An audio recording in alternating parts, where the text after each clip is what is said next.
It's a rough ride aboard a 737 on descent to New Orleans. We were getting tumbled around pretty good. A violent thunderstorm has caught the pilots off guard. Mayday, Taka 110. We're in the middle of a storm. We're talking about the equivalent of an atomic bomb going off. Everything went black. All the alarms start sounding in the cockpit. We lost an engine. Both engines. With no thrust, the plane won't get far. I don't think I will make it. I don't have any power in the engines. 38 passengers suddenly face a terrifying prospect. They will crash in minutes. Look! That's where we're going to go in? You got it, my friend. Unless the crew of TACA Flight 110 can perform one of the greatest feats in the history of commercial aviation. All right.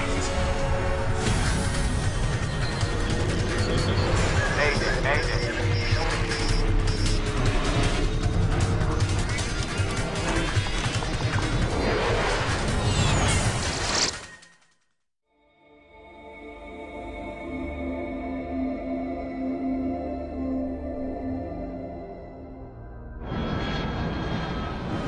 A brand new Boeing 737 is making its way through heavy thunderstorms and hail, 30,000 feet above the Gulf of Mexico.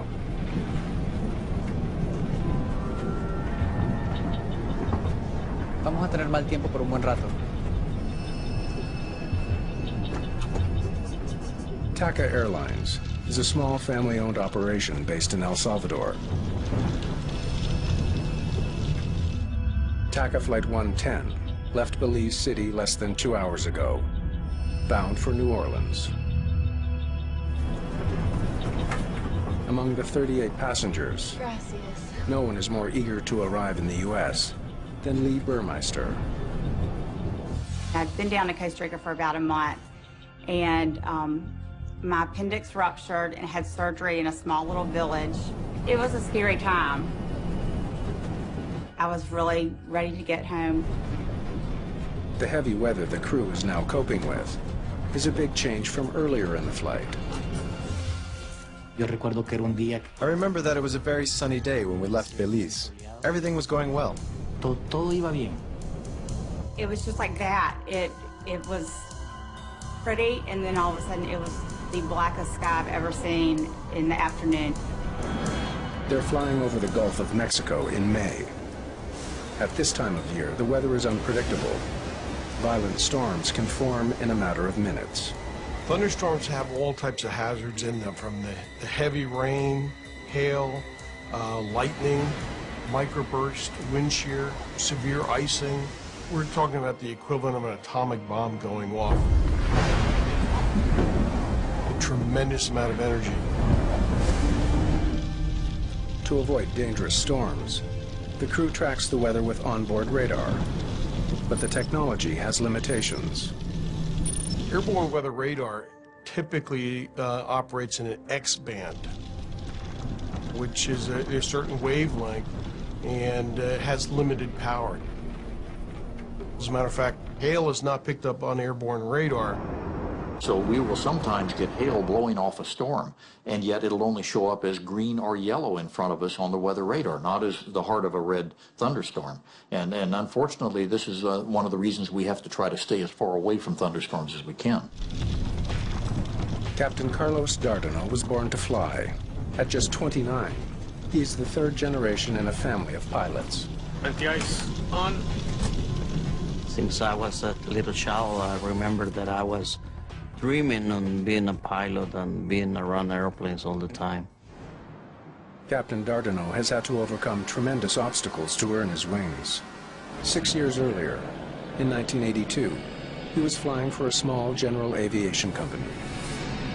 I was doing a little air taxi business around the country. El Salvador was consumed by a civil war, and Dardano found himself caught in the crossfire. At a little grass runway airport, I was shot by guerrillas in the face. Badly wounded, he managed to fly his passengers to safety. We just take off, and I stayed really low between trees, and I flew 20 minutes back to the main airport. The brush with death cost him his left eye. I was shot over here. The bullet went through. But Dardano did not give up on his dream. Despite his impaired vision, he went on to become a certified commercial pilot. Taka 110 runway 28, final approach course, continue inbound. Descend at pilot's discretion, maintain 4,000.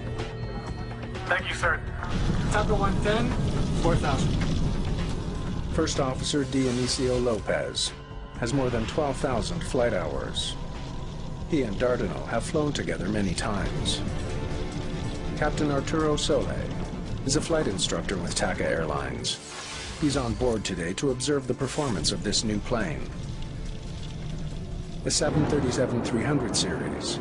The jet was delivered to Taka Airlines just 2 weeks ago. This hell is going to scratch the paint. We were really worried about the paint coming off the airplane because this is a brand new airplane in the company. The 300 is the latest in the world's most successful line of twin-engine passenger jets. It's more aerodynamic than its predecessor. It also features a new state-of-the-art engine design. When you pick up a new jetliner worth millions and millions and fly it home with a brand new paint job and everything is nice and new, it's not just a thrill for the crew, it's a thrill for the airline too, especially a smaller one like Taka. This was a big, big deal. 50 kilometers from the New Orleans airport, the plane begins its final descent. It feels like you hit a wall. There was severe turbulence in the cockpit with a lot of noise, with ice hitting the airplane. Por favor, permanezca sentado con el cinturón de seguridad puesto. It was awful. Lots of lightning, and the plane was having a pretty rough trip. We were getting tumbled around pretty good.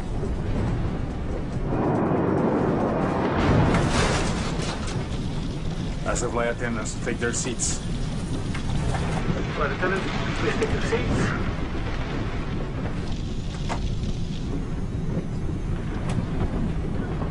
Suddenly, less than 17,000 feet from the ground, the flight becomes all the more terrifying.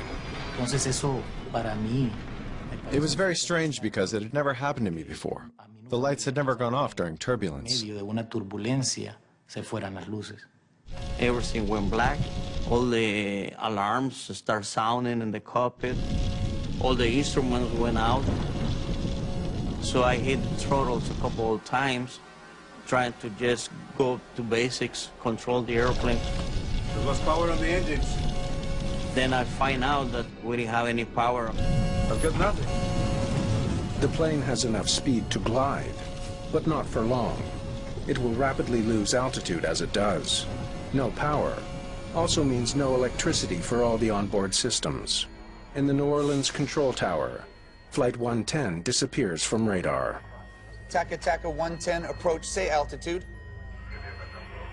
Taka 110, this is New Orleans approach control. How do you hear? Without power, communication with the plane is now impossible.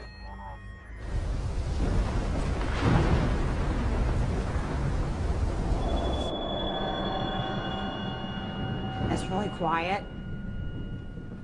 There aren't any engine sounds. There aren't any lights.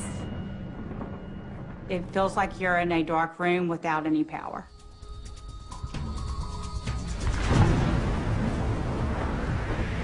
In less than a minute, the 737 drops almost 1,000 feet. It continues to fall. We are dropping at 1,500 feet per minute. And without power, there was no way to restart the engines. Well, we knew we didn't have much time to try to find out where to land or what kind of emergency landing we're going to have, or that we're going to have the engine started again.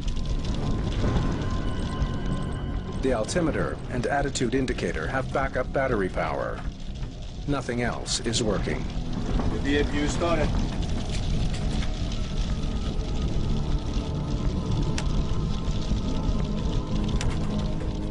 The APU, or Auxiliary Power Unit, is a backup generator that provides emergency power to vital systems.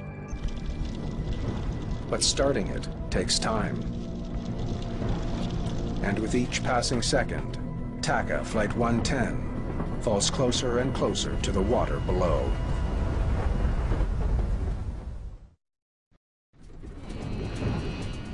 It was very quiet. You could hear the hail hitting the plane. I was thinking that this was it, that it's going down, and this is my last day. Watch the gauges. Without power to the engines, the state-of-the-art jetliner has become a 43-ton glider. We were wondering if we can get the APU going really fast. You know, you're gliding down in the middle of the thunderstorm, trying to get the power going.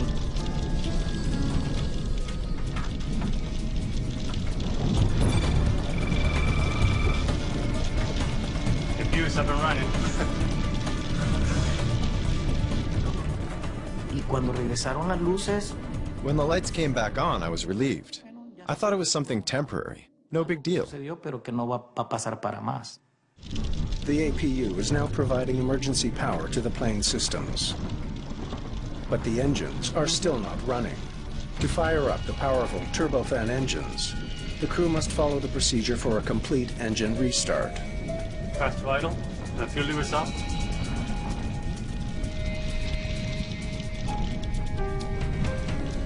The APU can generate the power to restart the engines, but it takes time. It takes like 30 seconds or so, but it feels like all your life.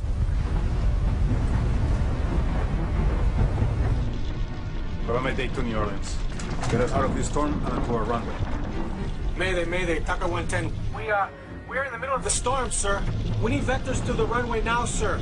We lost an engine. Both engines. Both engines, sir. Both engines. Understand both engines, TACA 110, roger. The controller knows he needs to get the plane on the ground as soon as possible, even if that means sending it to another airport. TACA 110, roger. Turn left heading 280. Vectors to Navy calendar runway 22. Flight 110 is still 32 kilometers from New Orleans. The stricken plane has a better chance of landing at a U.S. naval base 27 kilometers away. But the plane will not make it to any airport unless they get their engines started. 9:30, hit it.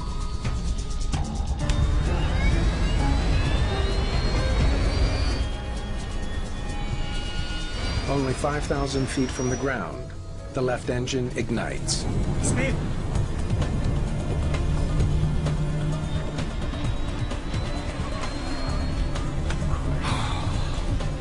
Okay. Good job. Start working on the other one.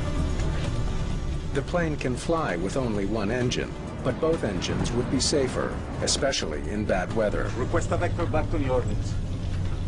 Okay, we have one engine back on. Request vectors to New Orleans. TACA 110, Wilco, fly heading 290. Vector around the thunderstorms to your right. Meanwhile, Captain Soley is taking the steps to fire up the second engine. Here comes the other one. And here comes the other one. Speed. All right. And you got both of them. With both engines back, it appears the crisis is over. Okay, sir, we have both engines back now. We really appreciate what you've done for us.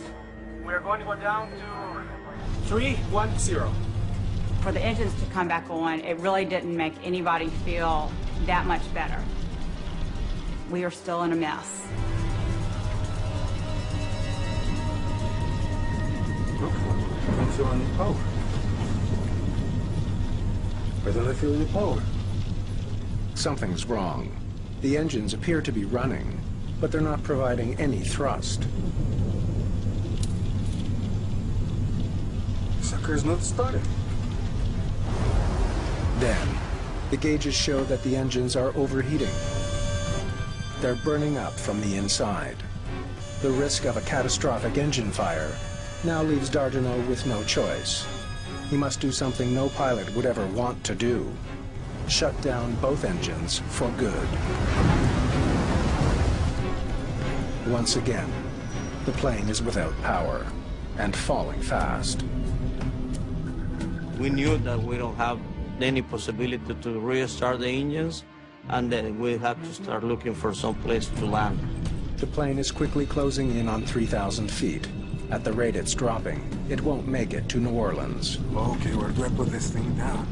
Visibility begins to improve when the plane breaks through the storm clouds.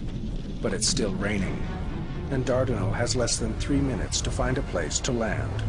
I was seeing just swampy land all over the place. New Orleans is surrounded by canals and lakes. The city is protected by a system of levees, man-made barriers designed to prevent flooding. It's no place to try to land a 737. We don't have power on the engines. TACA 110, I'm going to vector you to Lakefront Airport. You're only 11 miles from Lakefront. I don't think I will make it. I don't have any power in the engines. I guess we'll have to go down.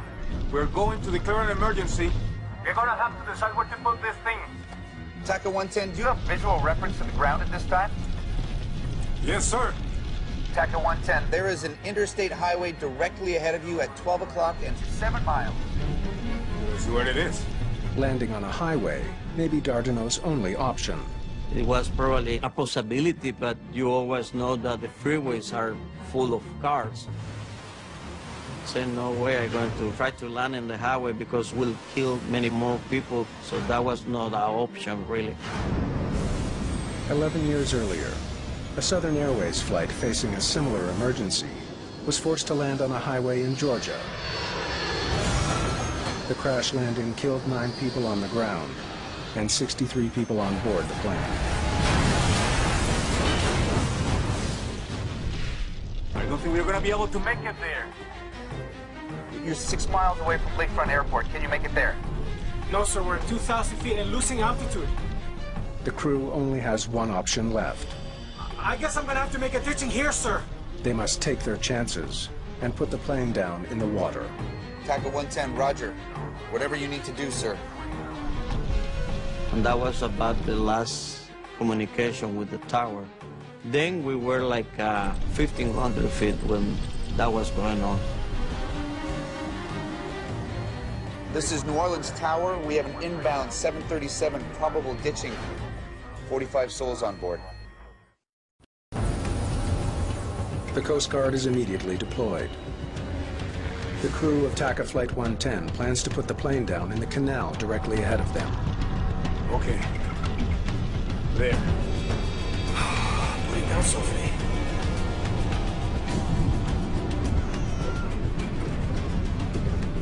It was kind of the feeling of everyone on the plane that we weren't going to get out of this.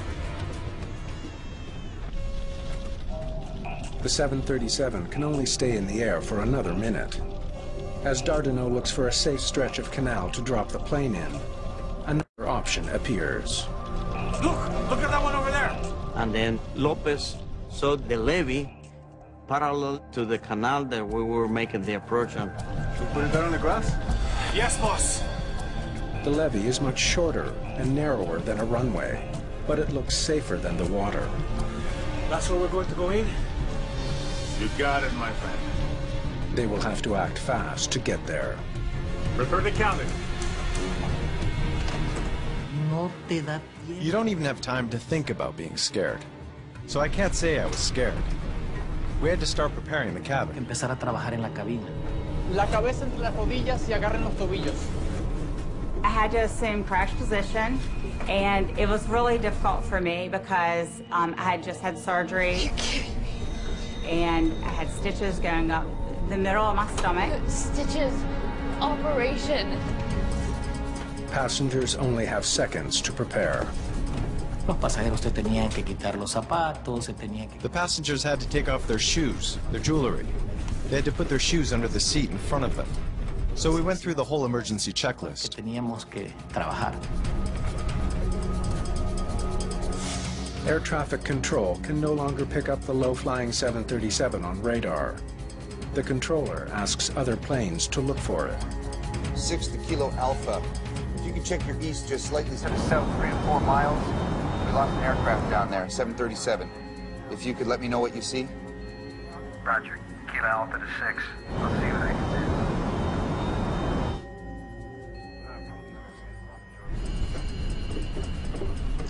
Me sentí con miedo al momento. I felt scared when I got back to my seat. That's the moment when I really got scared. Yeah. Okay, put the gear down. All right. But Captain Dardano is still flying towards the water. Well, the levee was parallel to my right. To have any hope of landing on the levee, he needs to make a sudden and dramatic course correction. That requires a risky maneuver known as a side slip. So we just had to do a little bit side slip to get into position to make a perfect landing. It's a move meant for small planes and gliders, not a 43-ton Boeing 737. But it's a risk he has to take. Agarrate, papá. I prayed. I was in disbelief that this was happening. Only 700 feet separate the plane from the ground. Without engines, the pilots have no thrust reversers to slow the plane when it touches down. Dardano has an additional challenge. With only one eye, he's unable to gauge depth as he speeds towards the narrow, rain-soaked strip of grass. Oh, God. Oh, God. I was prepared for the plane to blow up and explode. I was prepared for a tragic event and mentally had said goodbye to my family. There's a high cement wall in front of the levee and a steep embankment on the left. There may not be enough room to land. I see it.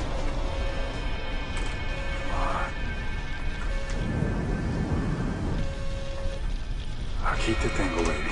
Aquí te tengo.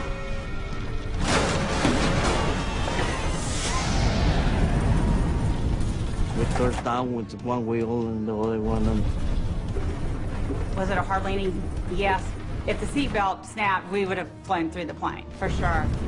On the soggy grass, the plane is in danger of skidding off the levee into the water.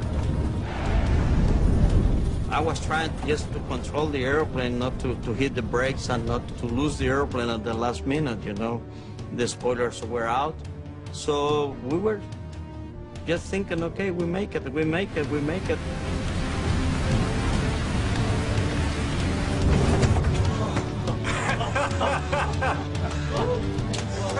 Very good. Very good. Very good. Sorry. I was surprised. It was a hard landing, but it was a nice landing. Just to be alive.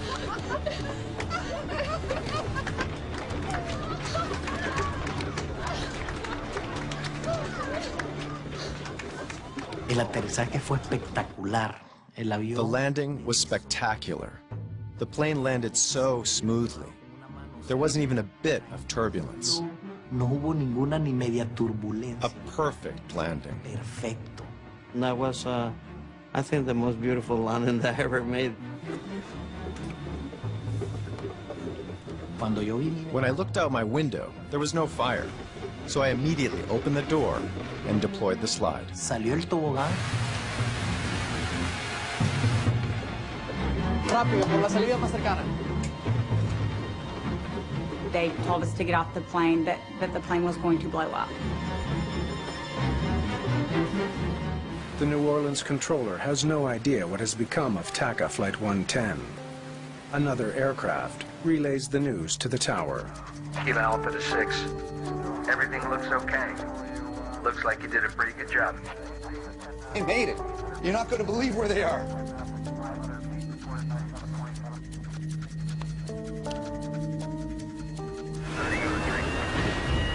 For the first time in history, a 737 without any engines has landed safely outside of an airport.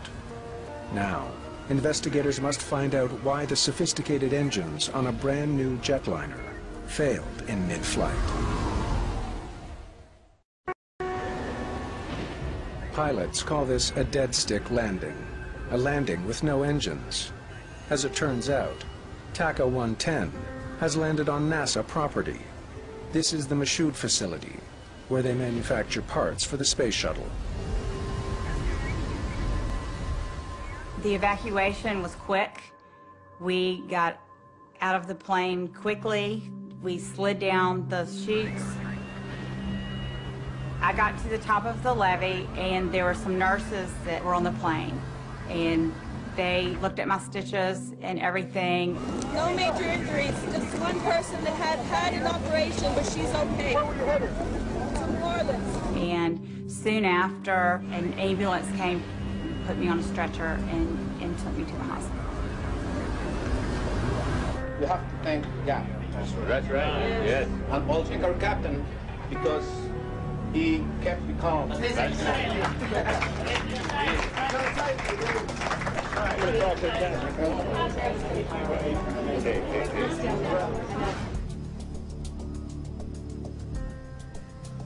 Now that's not something you see every day. Within hours of the emergency, investigators arrive and begin examining the damaged plane. To end up with a jetliner sitting on a levee, having landed there, being perfectly intact, is almost an unbelievable sight. It's beyond incredible.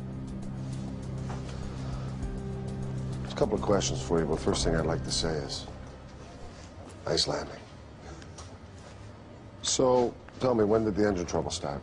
Investigators meet with the crew right away. They want to know exactly what was happening when the engines flamed out. We were descending through 16.5 when both our engines flamed out at the same time. That both of them coming apart at the same time is an infinitesimal possibility. This plane was powered by one of the most advanced and widely used jet engines on Earth, the CFM56. It powers not only the Boeing 737, but Airbus and military planes as well. The CFM56 is just a marvel of current engineering and aeronautically. There are thousands and thousands of them out there, and they almost never ever fail. But 2 CFM56s had failed on this one plane alone.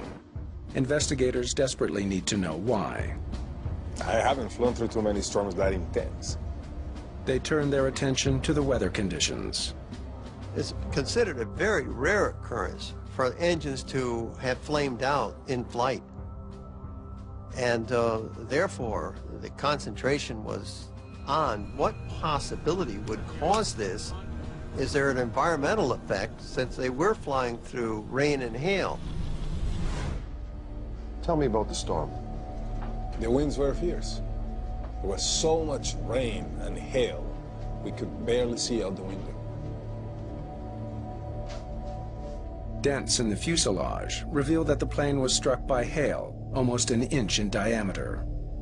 If the hail was strong enough to damage the exterior of the plane, investigators wonder if it crippled the engines as well. A turbofan engine is made up of a system of fans and blades. A large fan brings air into the engine. A series of blades compresses the incoming air, which mixes with fuel to ignite, spinning the turbines deep inside the engine.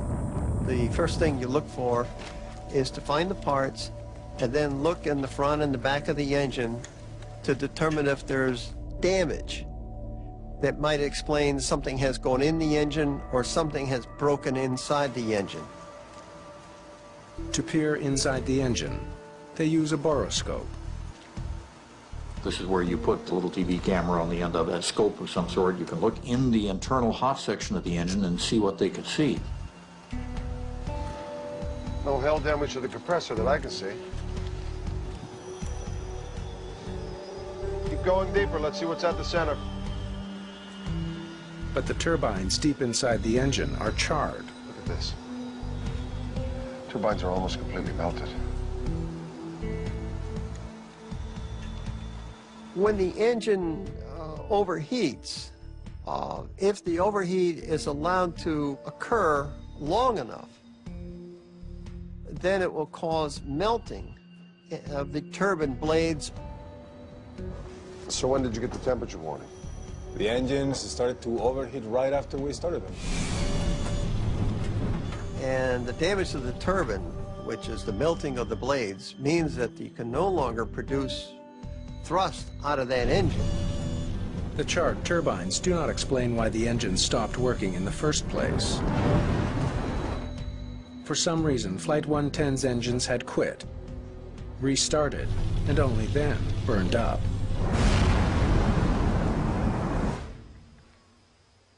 But before the search for answers can continue, investigators are confronted with another problem. The plane is starting to sink. It can't stay here much longer. Maybe NASA has some ideas. The levee was never meant to support 43,000 kilograms. A jetliner has an awful lot of weight on a very small footprint. You leave a plane there for 2 or 3 days, you may have it mired up to its hubcaps. There was barely enough room to land the plane on the levee. Getting the plane off of it could be even more challenging. You've got really 3 ways to get this airplane out of there. One is to fly it out, secondly to disassemble it, or third, put it on a barge. But it's not as easy as it sounds. Disassembling the plane could cause more damage. Do you think we can fly it off? The decision is made. They'll attempt to take off and fly the plane to New Orleans. The very first problem in getting the airplane ready to fly was getting the engines to the point of reliability, which meant they had to replace the right engine. It was just cooked. It was too far gone. Left engine was probably going to need to be overhauled, but they could fly it out with that. After replacing the right engine, they bring in test pilots to get the plane off the ground and to the airport, 24 kilometers away in New Orleans. It's a good, safe operation that we're doing here today. We can accelerate up to virtually to takeoff speed, and then if we decided to stop, why, we could stop the airplane.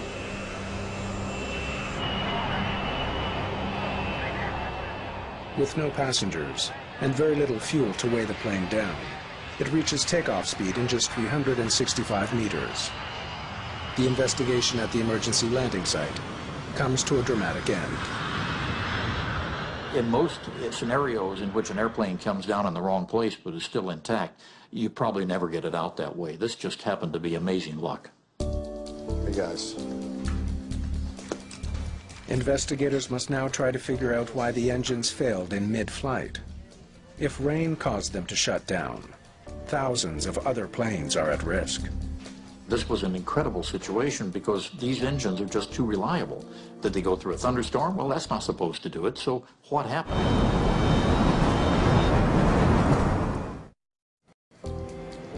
The CFM56 engines are designed to withstand a heavy rainstorm. Most water is diverted away from the core while in flight. Whatever makes it inside should evaporate or drain from the engine. The engines were sent back to the GE test facility in Ohio, where they have the test facilities that can recreate water ingestion testing. If some hidden design flaw caused the engines to fail, investigators need to find it. They hope water ingestion testing can provide some answers. Once they got these engines in the shop and started testing them, the very first thing was to go to the FAA standard, the way FAA had tested them in the past and what had been approved. Okay, let's see what they can handle. You basically spray water from nozzles into the inlet of the engine, and the amount of water you adjust in percentage to the amount of air to simulate flight conditions. Despite rigorous water testing, the engine does not flame out. Like we thought, wasn't the rain. Nothing went wrong. The engine continued to run. So obviously something else had happened. So they needed to examine this in much more detail. Was there something more severe about the weather? We lost an engine. Both engines. Both engines, sir. Investigators study all available data on the storm that somehow brought down TACA Flight 110. That was more than a thunderstorm, it was a hailstorm. In the case of the TACA, we had basically a frontal system to the north, some very strong winds in a vertical producing several hail events. And in the southern latitudes, you don't typically see too many hailstorms. So it was abnormal. The engines are designed to ingest water, but investigators are unsure if hail acts differently from water inside the engine. They never thought about hail getting into the core. Hail is only created in a thunderstorm. It basically starts as a raindrop. It goes up above the freezing level, freezes, becomes a piece of ice. Then as it gets heavier, drops back down below the freezing level, coats another layer of water around it, and gets back into the updraft again, brought to higher altitudes, and refreezes. So hail is multiple layers of ice that forms on a particle. Investigators learned that the engines were designed to withstand the impact from hailstones of a certain size. The FAA standards called for a mixture of hail sizes of 1-inch and 2-inch diameter balls. Some of the hail TACA 110 encountered was smaller than that. Those smaller pieces of hail could make their way through the fan and compressor blades, accumulating deep inside the engine where they would melt. Hail was considered to not be a factor in the center core, but if it had been, what would it look like? Investigators calculate the amount of hail that could have entered the engine core. They then estimate the volume of water the melting ice would have produced. That's substantially more water. Investigators want to know if this excess water overwhelmed the engines and caused the failure. Okay, let's try more water and see what happens. They perform another water ingestion test. This time, adding even more water to account for the hail inside the engines. So if they used enough water to emulate that, maybe they could make it fail. Well, they tried using a high speed on the engine, and still it wouldn't fail.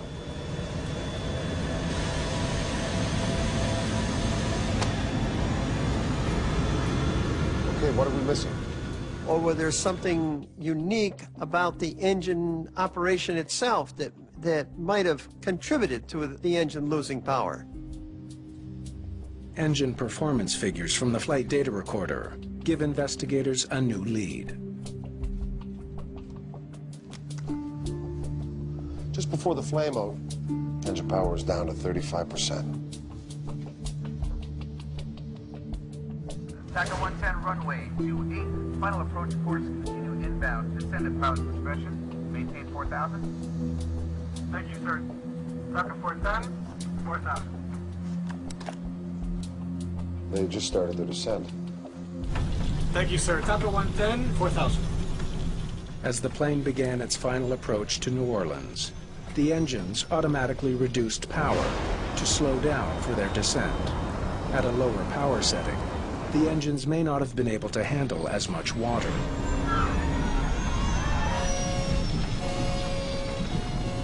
We've been testing everything in accordance with the normal FAA methodologies at high speed on the engines, but these guys were indecent to New Orleans.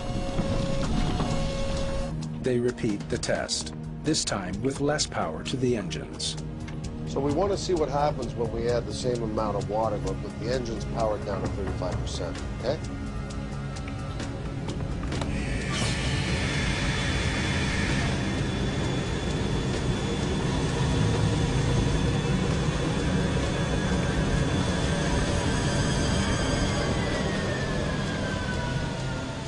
The big aha moment was when they realized that it was the speed of the engine that was managing to get the engine through the ingestion of as much water as they could throw at it, and presumably as much hail. But when the engine went down to idle, that's when they managed to find the key. That's when the engine couldn't handle it. Well, now we know what happened. Bad timing. And that test gave a completely different result. Investigators have discovered why the engines flamed out.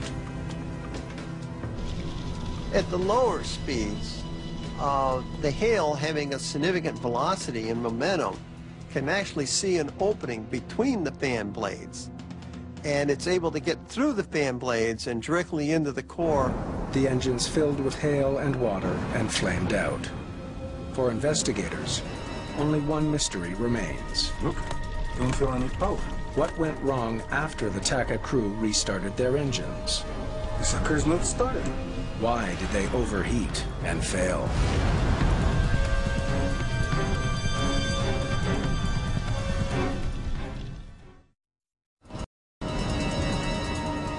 When the engines on the 737 flamed out, the crew knew they had to act fast. We lost power on the engines. To have any hope of restoring engine power, they needed to first get the APU running. Get the APU started.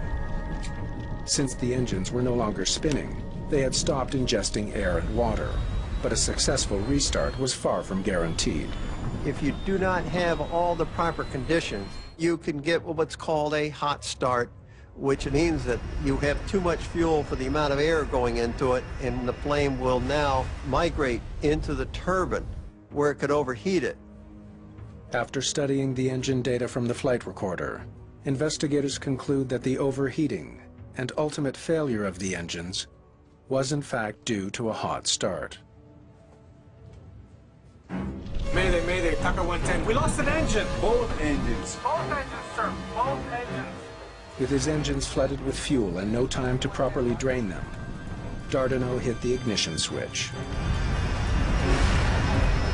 If they didn't get all the timing correctly, then this is what's going to happen. You're going to get a hot start. I can't be critical of a pilot in that condition. That aircraft is coming down. Rain and hail from an intense storm crippled a modern passenger jet and nearly led to disaster.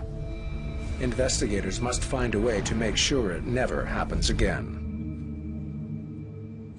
One of the beauties of aviation and aviation safety is when we find there's a problem, everybody works together to solve it. And in this case, the problem indicated a need for an engine change, not a complete design overhaul, but just a few tweaks. But that was done almost immediately, much to the credit of everybody involved. The shape of the engine nose cone and the spacing of the fan blades is modified in order to better deflect hail away from the core. Also, additional bleed doors are added to drain more water from the engine. That sort of thing hasn't happened again, and there are thousands and thousands of these engines flying every day for hours and hours and hours. Within a year of the incident, 737-300s around the world are retrofitted with the upgrades. The plane involved in the daring landing is back in service within a month. Look at that one over there. That's where we're going to go in? You got it, my friend. The crew's action on Flight 110 are legendary in the aviation world. The decision-making at the very end, when they were going to put it in the canal and saw an opportunity to put it on dry ground and did so, that was superlative. It was the decision-making. Investigators credit the calm nerves and determination of Captain Carlos Dardano. Watch out for the wing on that side. I see it. For avoiding what could have been a fatal disaster.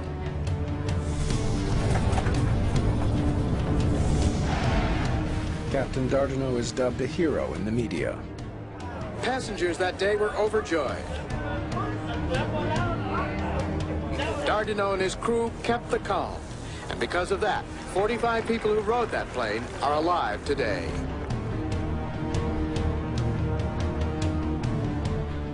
Today, the Dardano family tradition continues. Carlos's son and daughter have followed in their father's footsteps, both becoming pilots.